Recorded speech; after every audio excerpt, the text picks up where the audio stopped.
Oi, gente, meu nome é Luciana, sou professora de Sociologia e na aula de hoje nós vamos falar a respeito da formação da identidade nacional.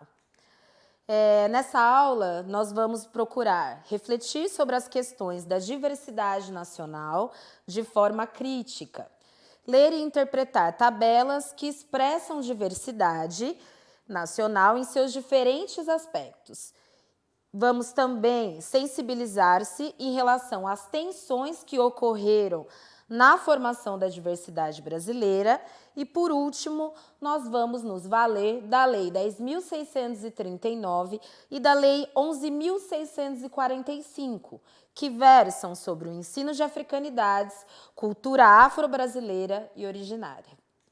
Bom, antes de mais nada, é muito importante a gente compreender que essa formação da identidade nacional, ela vai se dar a partir da construção de uma memória coletiva, ou seja, desde o momento que a gente nasce numa determinada região, a gente vai fazer parte, a gente vai ser inserido nessa sociedade.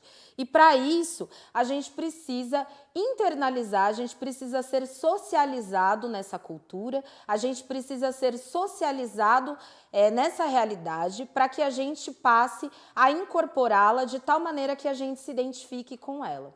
Então, a identidade nacional, ela está profundamente relacionada com a pergunta que a gente tem que fazer no nosso contexto, né? O que é ser brasileiro, né? O que define ser brasileiro? A essa pergunta, a gente poderia utilizar algumas respostas muito automáticas, como, por exemplo, ser brasileiro é gostar de samba, ser brasileiro é gostar de futebol, ser brasileiro é gostar de carnaval. Essas são ideias, são valores, né? São estereótipos baseados numa visão generalizada do que é ser brasileiro. Então, para a gente responder essa pergunta, o que é ser brasileiro, a gente vai procurar compreender alguns elementos que dizem respeito à nossa formação dessa identidade nacional. Bom, como que a identidade nacional ela se constrói? A identidade nacional, ela se constrói inicialmente a partir de uma linguagem comum, né? Ou seja, através da nossa fala, do nosso idioma que nós compartilhamos, né? A identidade nacional, ela vai se dar a partir dos valores que são compartilhados, né? Então, por exemplo, quais valores a gente poderia vir a identificar que fazem parte do ser brasileiro, né? De repente, a questão do jeitinho brasileiro, né? Então, tudo isso são elementos que estão relacionados com esses valores que são socializados conosco desde a nossa primeira infância. Então, desde que nós somos crianças, a gente vai ser inserido na realidade a partir dessa realidade como ela se apresenta. E, portanto, a gente vai incorporar esses valores como sendo nossos, para que depois, no momento em que nós formos pais e mães, a gente possa socializar os nossos filhos às gerações futuras. Bom, além disso, a identidade nacional, para que ela seja reforçada, ela precisa constantemente ser relacionada com alguns símbolos que sejam considerados universais dentro daquela identidade. Então, quais exemplos a gente poderia citar de símbolos que corresponderiam a essa identidade nacional do que é ser brasileiro?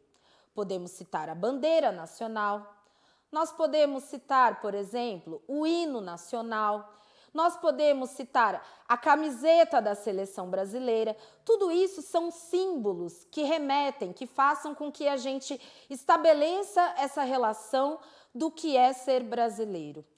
Outros símbolos que são muito importantes e que se fazem presentes cotidianamente nas cidades e que muitas vezes a gente não percebe, são as estátuas, né? As estátuas nada mais são do que a cristalização material de uma história que é contada para a gente, quantas vezes forem necessárias, até que a gente incorpore aqueles valores, aquela memória, aqueles símbolos como sendo nossos. Essa identidade nacional, ela vai ser forjada a partir de uma historiografia oficial. Por que a palavra oficial ela vem entre aspas nesse caso? Porque é muito importante que a gente questione essa história, né? E que a gente compreenda quais são os alcances e quais são os limites dessa historiografia oficial. Lembrando que é muito importante a gente ressaltar que essa historiografia oficial, essa história oficial, ela vai ser socializada nas instituições sociais, como, por exemplo, na escola, no sistema jurídico. Então, nesses espaços vai ser reproduzida essa narrativa oficial. E aí, eu pergunto para vocês, quem conta essa história do descobrimento do Brasil? É muito importante você perceber que quando a gente fala que o Brasil ele foi descoberto no ano de 1500, nós estamos automaticamente invisibilizando e silenciando toda a história dos povos que aqui já habitavam. Então, quando nós afirmamos que o Brasil ele foi descoberto apenas em 1500 e colocamos essa data como sendo a data do início dessa história, nós estamos automaticamente esquecendo, deixando de conhecer tudo aquilo que já existia aqui. Então, a história, ela sempre vai ser uma narrativa contada a partir do ponto de vista. E esse ponto de vista está relacionado com questões, com relações políticas, econômicas e sociais. Nesse sentido, quando nós afirmamos que o Brasil tenha sido descoberto em 1500, nós estamos automaticamente silenciando e invisibilizando todas as histórias dos povos que aqui já estavam. Então, quando a gente estuda a história do Brasil, que vai ser datada a partir de 1500, nós estamos contando essa história, essa narrativa, a partir do ponto de vista dos povos colonizadores, que no nosso caso foram os portugueses. Então, nesse sentido, é muito importante que a gente entenda que toda a história ela é contada a partir do ponto de vista de alguém. E esse ponto de vista necessariamente está relacionada com questões políticas, econômicas e sociais.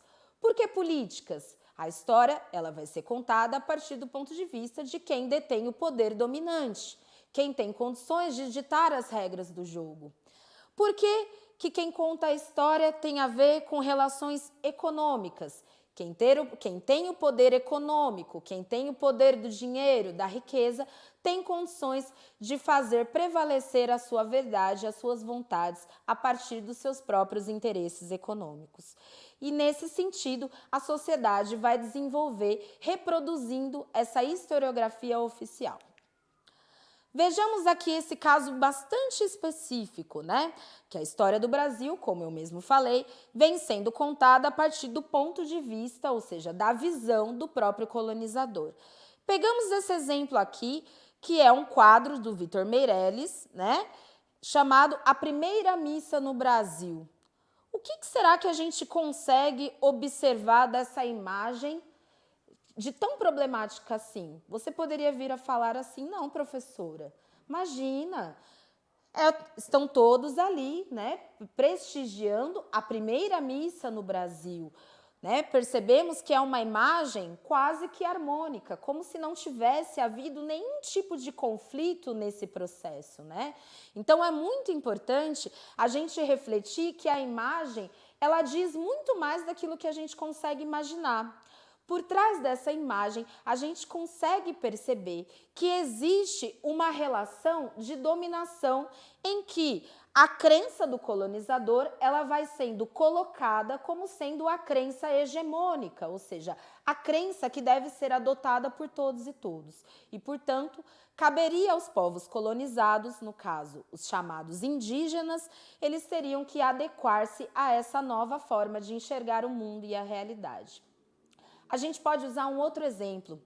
A carta, por exemplo, de Pero Vaz de Caminha, né? A primeira carta ao rei de Portugal contando aquilo que tinha sido descoberto no Brasil. Descoberto, né? E nessa carta, o Pero Vaz de Caminha ele vai descrever a população que aqui habitava da seguinte maneira. Era um povo nu, desprovido de vergonha. Veja bem, qual que é a problemática dessa descrição dos povos originários, ou seja, os povos que originalmente viviam aqui?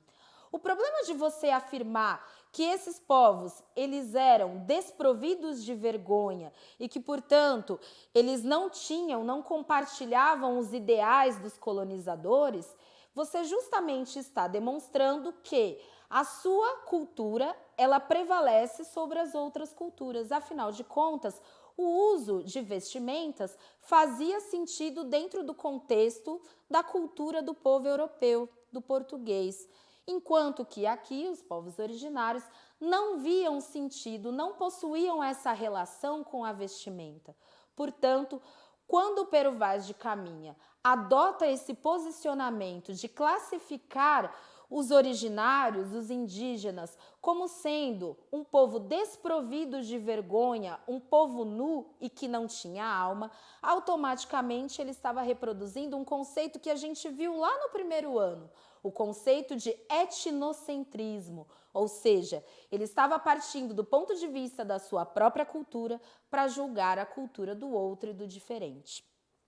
Bom, portanto, nós percebemos que é muito problemática essa imagem, essa cena da primeira missa no Brasil, porque ela transmite a sensação de uma relação pacificada, como se não tivesse acontecido um processo de dominação por meio de um conflito, uma vez que os povos originários foram retirados das suas terras, foram batizados, eles foram introduzidos dentro da cultura do seu colonizador, portanto, dos portugueses. Bom, e quem é esse índio, né? A própria palavra índio, ela é muito problemática. Por que ela é problemática? Porque quando você utiliza a palavra índio, você está generalizando uma diversidade cultural gigantesca, que sequer nós conseguimos ter dimensão dessa diversidade. Por exemplo, estima-se que no Brasil, no ano de 1500, havia em torno de 3 milhões de nativos, ou seja, de pessoas que eram nativas, que tinham nascido nessa terra, né? Os originários, aqueles que originalmente viviam aqui.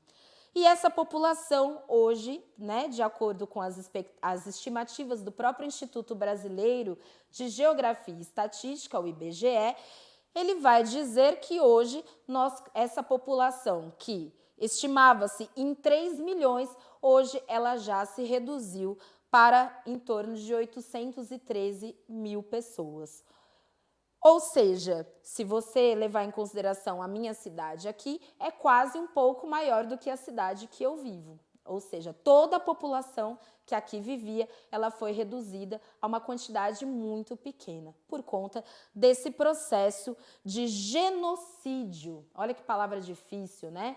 Genocídio é justamente essa prática sistemática de apagamento, né? De você matar uma cultura, seja através da violência direta ou através da ideologia. No caso, quando você nega a possibilidade desses povos reproduzirem a sua própria cultura e você impõe uma cultura dominante, que é, no caso, a cultura dos colonizadores, automaticamente você vai ter esse processo de genocídio estabelecido.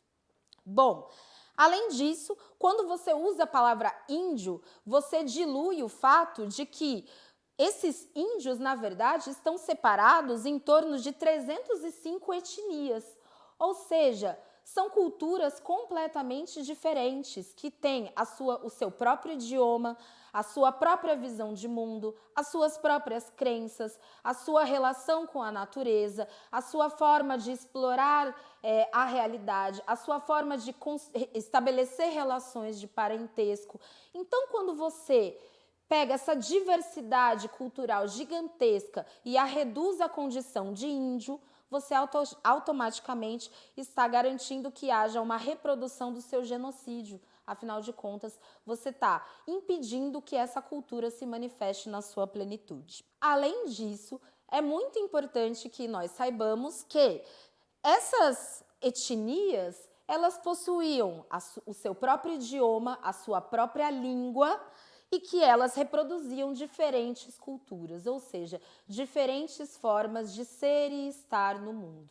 Portanto, nós temos que tomar muito cuidado na hora de contarmos essa história do Brasil. Afinal de contas, se nós quisermos fazer justiça com relação a essa história, a gente precisa entender quem são os verdadeiros portadores, os verdadeiros herdeiros desta terra e que, historicamente, tiveram as suas vidas ceifadas e a sua visão de mundo completamente apagada de maneira quase que irreparável.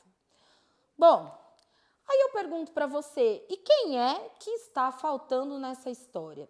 Nós já falamos dos indígenas, o que eu prefiro, na verdade, chamar de originários, né? Nós já falamos dos originários, falamos que vieram os portugueses na condição de colonizador.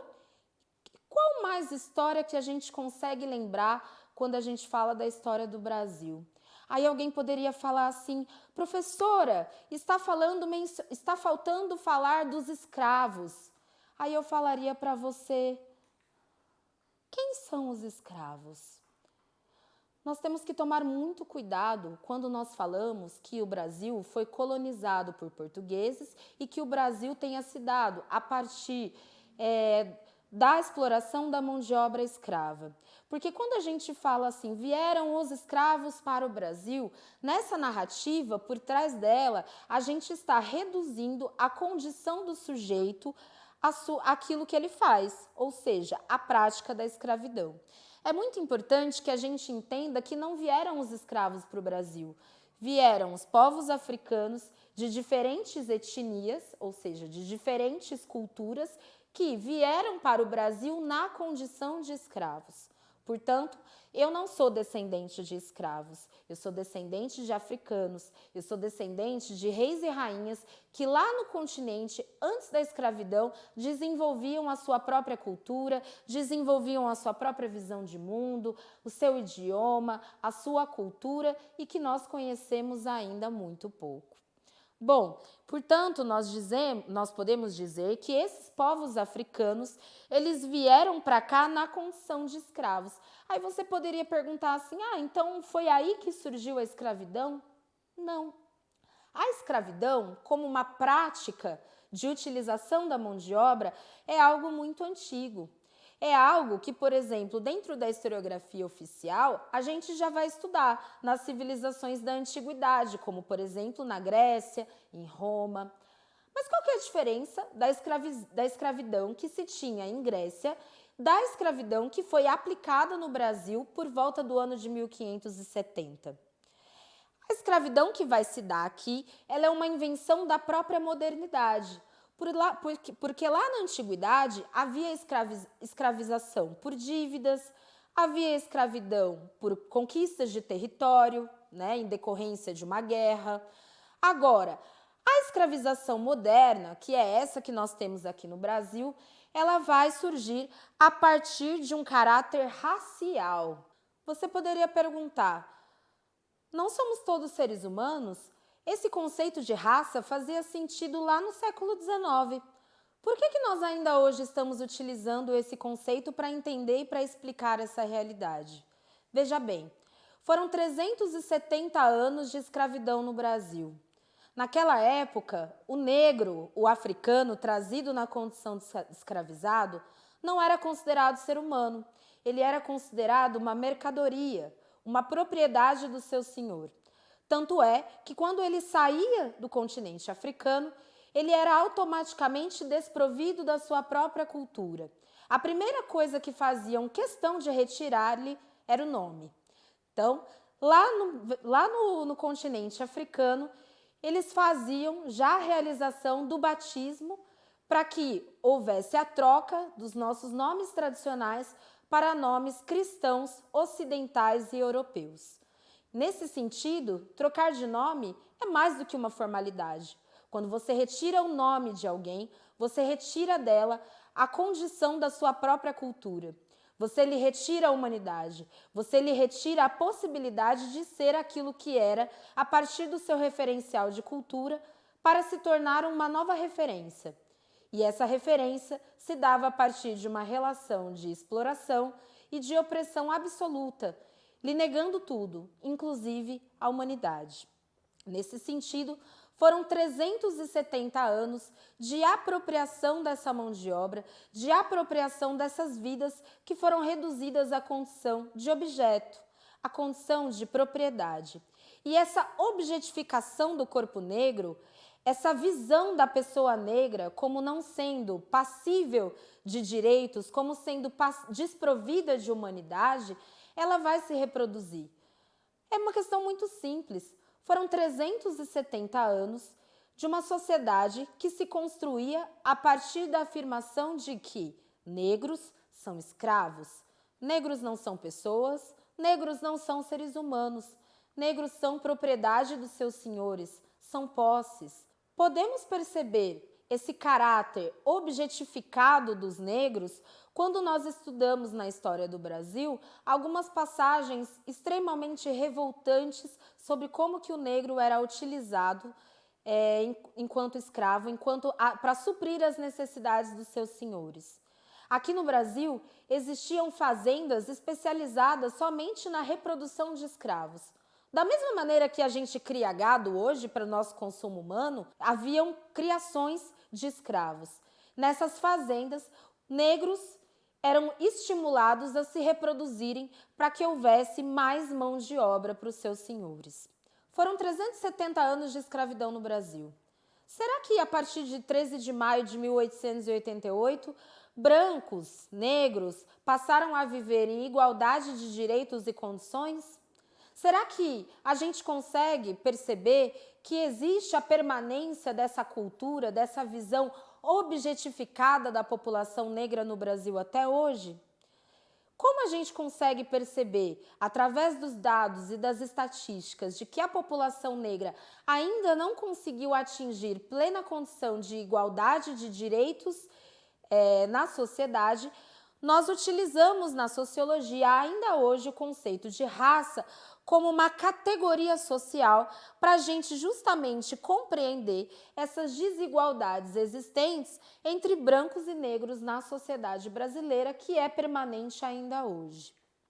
Então, nós definimos que racismo é uma forma sistemática de discriminação que tem a raça como fundamento e que se manifesta por meio de práticas conscientes ou inconscientes que culminam, ou seja, que resultam em desvantagens ou privilégios para os indivíduos, a depender de qual grupo racial a qual pertençam.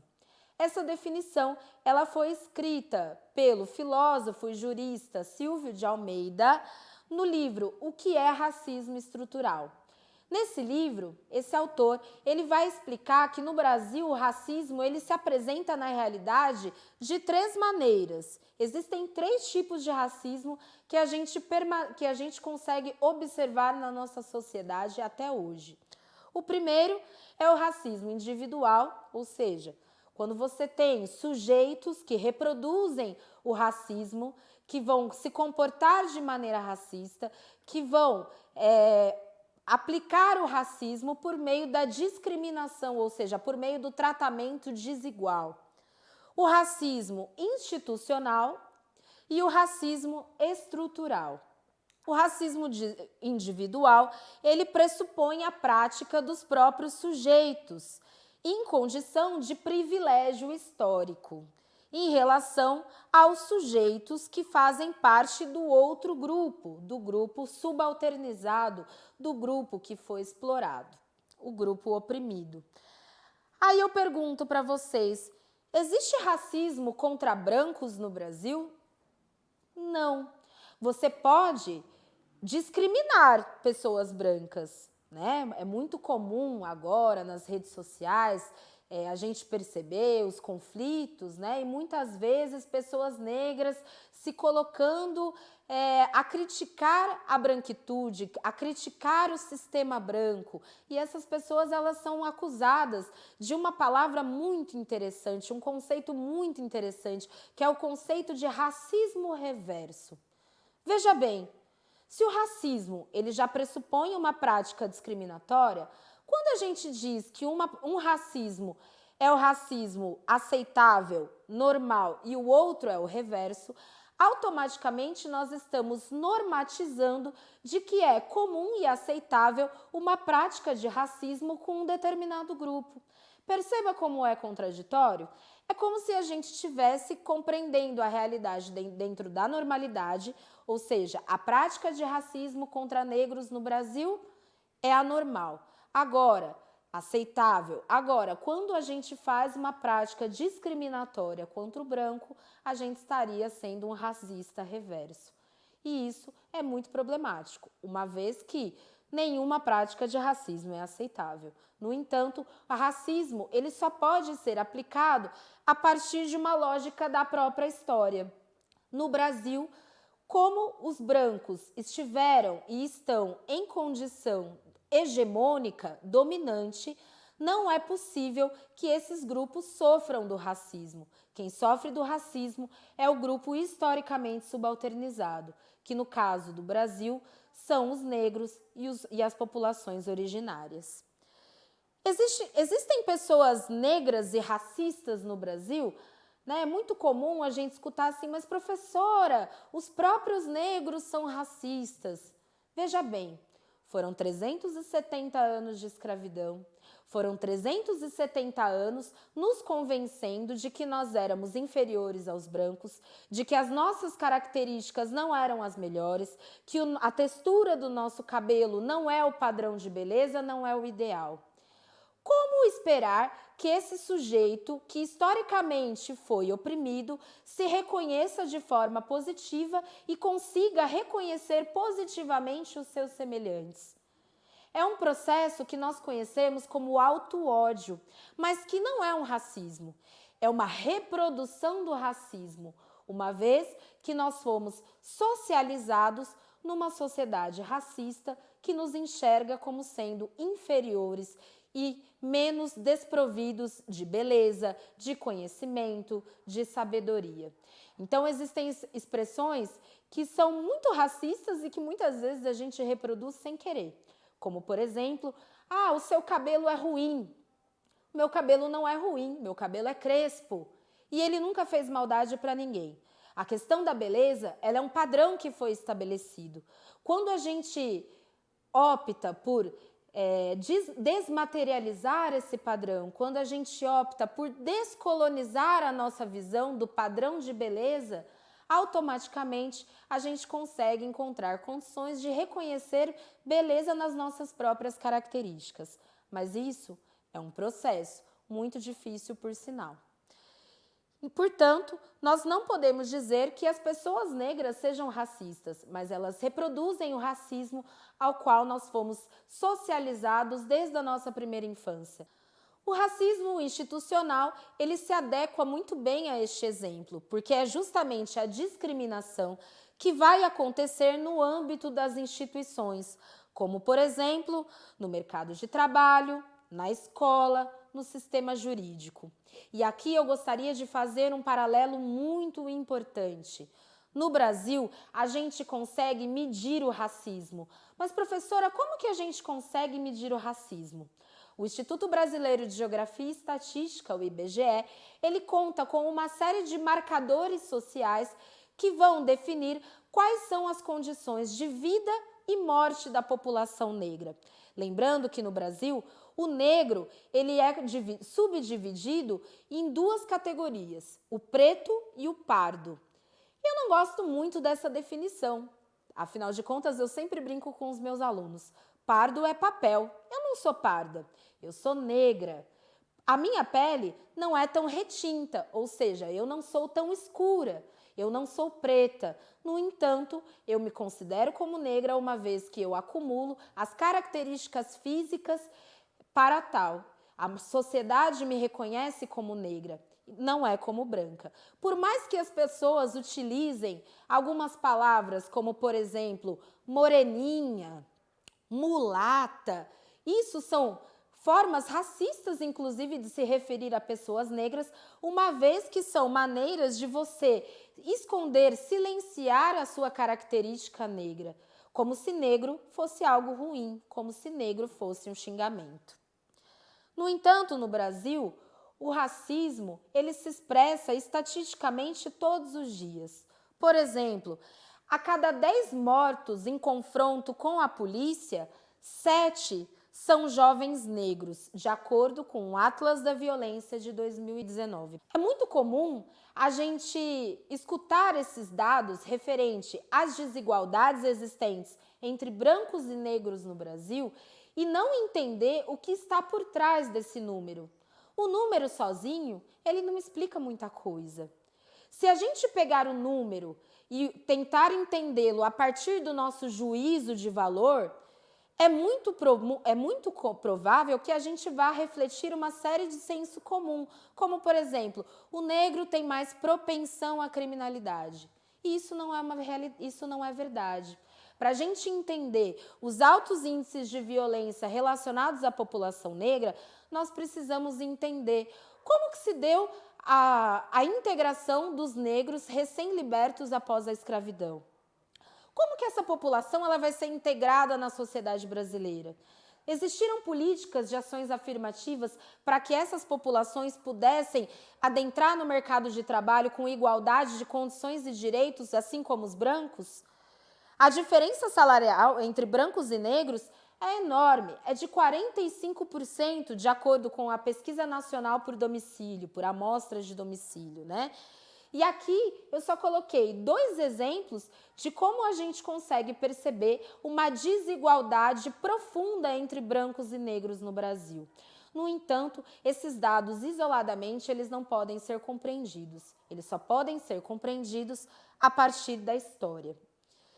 E o racismo, ele vai se reproduzir nos diferentes espaços, muitas vezes sem que a gente nem perceba, até que ele esteja presente nas estruturas da sociedade. É por isso que o Silvio Almeida diz que no Brasil o racismo ele é estrutural, ou seja, trata-se de um conjunto de práticas, hábitos, valores, situações e falas embutidas em nosso costume e que promove, direta ou indiretamente, a segregação ou o preconceito racial, como, por exemplo, os estereótipos raciais, muito presentes nos filmes, nas novelas, ou seja, aquela visão ideal que nós temos do negro e que é construída historicamente a partir dessa visão dos nossos colonizadores, como, por exemplo, a do negro malandro, a da negra fogosa, do negro que dá um jeitinho. Tudo isso são estereótipos raciais que são reproduzidos de tal maneira que a gente acaba internalizando esses valores como sendo nossos. Expressões da linguagem, como, por exemplo, serviço de preto, né? Ou amanhã é dia de branco. Ou seja, todas essas expressões, elas vão carregar um profundo preconceito, um profundo racismo que está no nosso dia a dia sem que a gente perceba, porque ele está nas estruturas, na maneira como a gente enxerga a realidade, na maneira como a gente reproduz essa realidade, muitas vezes sem perceber. Como que a gente faz para superar esse cenário? Não há uma receita de bolo, isso é verdade. No entanto, existem algumas práticas que podem nos conduzir a esse processo. Como, por exemplo, isso aqui que nós estamos fazendo hoje, que é descolonizar o nosso conhecimento. Ou seja, procurar outras referências, procurar valorizar esses conhecimentos, procurar conhecer mais a respeito da África, conhecer mais sobre as culturas africanas do ponto de vista do próprio africano, do ponto de vista do próprio negro, para que a gente deixe de usar como referência o olhar dos nossos colonizadores. É necessário também o reforço de ações afirmativas, com o objetivo de garantir cada vez mais equidade entre brancos e negros para que eles tenham mais condições de competir em igualdade de condições no mercado de trabalho, para que essa população tenha acesso a bens de consumo, a bens de serviço, a bens sociais, a bens culturais, ou seja, para que essa população consiga romper com esse apagamento histórico, para que essa população consiga romper com essa condição que lhes foi garantida no pós-abolição, uma vez de que não houve uma política sistemática de integração dessa população. Muito pelo contrário, essa população ela foi prontamente substituída por um trabalho do tipo assalariado e que seria realizado a partir de então pelos imigrantes que já vinham para cá. Mas isso é assunto para outra aula.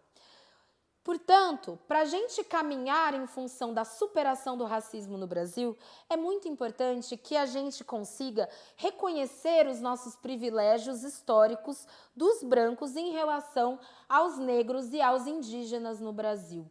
É muito importante que, para a gente avançar na superação do racismo, a gente busque cada vez mais romper com o mito da democracia racial, que vai ser desenvolvido a partir das ideias de um escritor chamado Gilberto Freire, que vai escrever um livro no começo do século XX chamado Casagrande Senzala.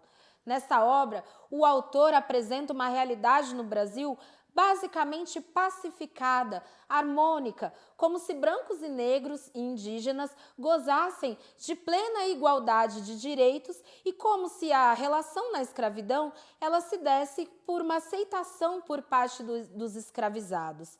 E isso é uma visão colonizadora da história.